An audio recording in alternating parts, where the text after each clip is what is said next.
श्री चंद्रशेखर जी, माननीय चंद्रशेखर जी। धन्यवाद अध्यक्ष जी।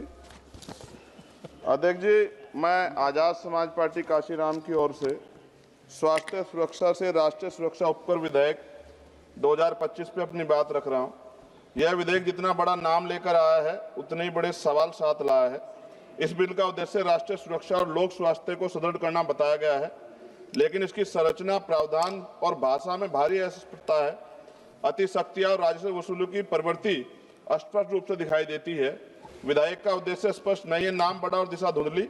सरकार कहती है कि उपकर राष्ट्रीय सुरक्षा और लोक स्वास्थ्य पर व्यय को पूरा करेगा, लेकिन कौन सी राष्ट्रीय सुरक्षा परियोजना, कौन सा स्वास्थ्य कार्यक्रम, कितना फंड किस योजना को मिलेगा, किस मंत्रालय को कितना आवंटन होगा, विधेयक में एक भी ठोस उल्लेख नहीं। इससे यह उपकर विषय वस्तु के बिना नाम मात्र का कर बनकर रह जाता है। अध्यक्ष जी, विधेयक स्पष्ट कहता है कि उपकर का पैसा कंसोलिडेटेड फंड और ऑफ इंडिया में जमा होगा। इसका अर्थ है पैसा किसी भी सामान्य सरकारी खर्च में मोड़ा जा सकता है। ना संसद में स्पष्ट हिसाब मिलेगा, ना जनता को पता चलेगा कि स्वास्थ्य या सुरक्षा पे कितना पैसा लगा है। यदि पैसा कहीं भी जा सकता है तो इस उपकर का नाम स्वास्थ्य सुरक्षा क्यों?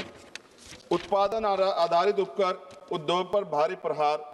इस बिल में मशीनों की क्षमता और उत्पादन पर उपकर लगाया जाएगा। इतना भारी उपकर छोटे उद्योग को समाप्त करेगा, मध्यम उद्योग को अस्थिर करेगा, लाखों परिवारों की आजीविका खतरे में पड़ेगी, उत्पादकों पर अनुचित आर्थिक दबाव पड़ेगा। क्या सरकार उत्पादन और उद्यमियों को दंडित करना चाहती है बिल लाकर?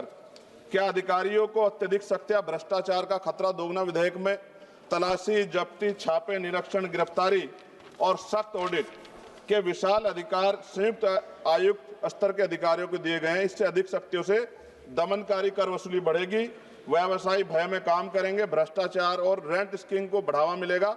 इतिहास गवाह है, कभी अत्यधिक दमन से न अनुपालन बढ़ता, न राजस्व। अवैध छुपा हुआ भूमिगत उत्पादन बढ़ेगा। जब मशीन की क्षमता पर भारी उपकर लगाया जाएगा तो उद्योग उत्पादन छुपाएंगे, अवैध यूनिटें चलाएंगे, अंडरग्राउंड फैक्ट्रियां बढ़ेंगी, काला बाजार मजबूत होगा। और WHO के अनुसार GST सेस बढ़ने के बाद अवैध बाजार में 13,000 करोड़ तक दुगना हुआ है। क्या सरकार वही गलती दोहराना चाहती है? नशीले उत्पादों की मांग कीमत बढ़ने पर भी नहीं घटती। अध्यक्ष जी, पान मसाला जैसे उत्पाद एडिक्टिव है। कीमत बढ़ने से इनके उपभोक्ता कम नहीं होते, बल्कि गरीब लोग सस्ते, मिलावटी, जहरीले, काला बाजार उत्पाद खरीदते हैं। स्वास्थ्य जोखिम में बढ़ता है, सरकारी अस्पतालों पर बोझ बढ़ता है, समाज में दीर्घकालिक नुकसान होता है। क्या यह स्वास्थ्य सुरक्षा या स्वास्थ्य संकट है?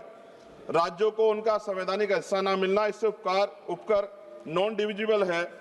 इसका अर्थ है राज्यों को इसमें से ₹1 का भी हिस्सा नहीं मिलेगा। केंद्रवाद बढ़ेगा, राज्यों की वित्तीय स्वायत्तता कमजोर होगी, विकास योजना पर प्रतिकूल प्रभाव पड़ेगा। राज्यों का हक क्यों छीना जा रहा है? अध्यक्ष जी, विधेयक को संसदीय परीक्षण से बचाकर जल्दी पारित करने की कोशिश गलत। इतना महत्वपूर्ण और व्यापक प्रभाव वाला विधेयक उद्योग, उपभोक्ता, राज्यों, कर प्रणाली, आर्थिक गतिविधि सभी को प्रभावित करता है। निष्कर्ष जी, यह विधेयक देश हित में नहीं राजस्व हित में है।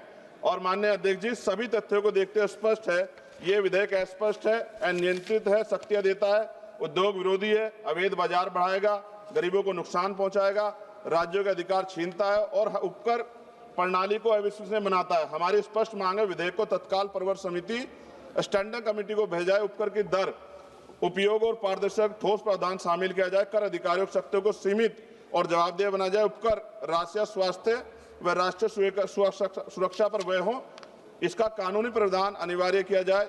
इन्हीं शर्तों के साथ इस बिल का मैं विरोध कर संशोधन सहित पुनर्विचार की मांग करता हूं। अध्यक्ष जी, अंत में इस बिल को पढ़कर मुझे ऐसा लग रहा है कि देश की सुरक्षा में अब अत्याधुनिक हथियारों की नहीं, पान मसालों की ज्यादा जरूरत है। और हर चौराहे पे खड़े होने वाला व्यक्ति कहेगा कि देश की सुरक्षा में सबसे बड़ा योगदान उसका है। धन्यवाद अध्यक्ष जी। जय भीम, जय भारत, जय संविधान। राम प्रीत मंडल जी। माननीय अध्यक्ष जी,